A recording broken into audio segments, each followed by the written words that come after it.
Hi everyone. আমি তো সকালে ঘুম থেকে উঠে ফ্রেশ হয়ে 1 কাপ চা নিয়ে বসেছিলাম, আর চায়ের সাথে ছিল একটা রুটিটা খেতে হয় কারণ সকালে আমার কিছু ওষুধ খাওয়ার থাকে, সেই জন্য আমার রুটিটা খেতে হয়। তারপর চা নিয়ে সোজা বারান্দায় চলে এসেছিলাম। ওখানে মা ছিল, মার সাথে কিছুক্ষণ সময় কাটাচ্ছিলাম আর চা খাচ্ছিলাম।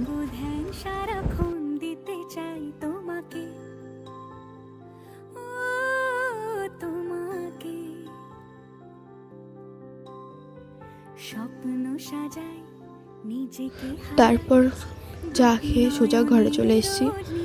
ঘরে এসে আমার যে 2টো ওষুধ খাওয়ার ছিল সেই দুটোই খুঁজছিলাম। তারপর ওষুধটা বের করে খেয়েও নিয়েছি। চুপ করে থাকে রোজ 2 ফোঁটা যেন আরো ভালো লাগে গানে। আর এই ব্যাগটার মধ্যে আমার নেইলের কিছু প্রোডাক্ট এর মধ্যে রেখে দিয়েছি আমি।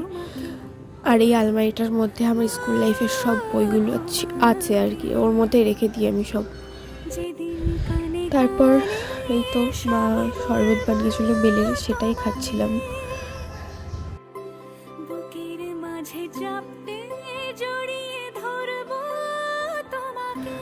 তারপর বেলে শরবতটা শেষ করে মা বলল একটু মশলা করে দে, মা রান্না করবে, সেই জন্য সেই মশলাটাই করে দিচ্ছিলাম মাকে।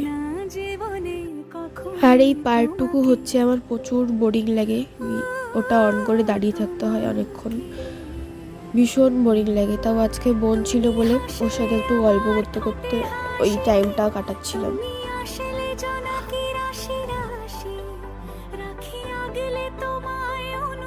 তারপর এই যে মা রান্না করছে, জানি না ইউটিউব থেকে কি একটা রান্না করেছিল, নামটা আমার ঠিক জানা নেই।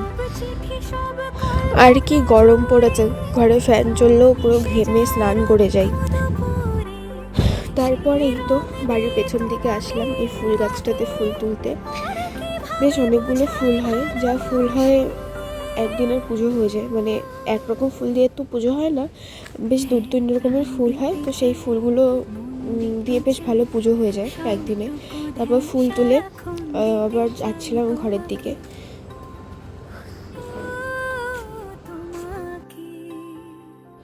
অনেক দেরি হয়ে গেছিলো জন্য তারপর একবারে স্নান করে কিছু জামা কাপড় যেগুলো পরেছিলাম সেগুলো ধুয়ে একেবারে ছাদে চলে এসেছি।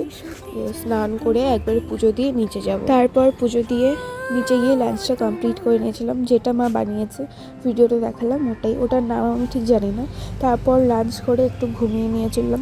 আমি তো আজকে দিনটা এইভাবে কাটালাম। আর তোমাদের ভিডিওটা কেমন লাগলো অবশ্যই জানিও। আর আমার ভিডিওটা এখানেই শেষ করছি, দেখা হবে পরের ভিডিওতে। বাই।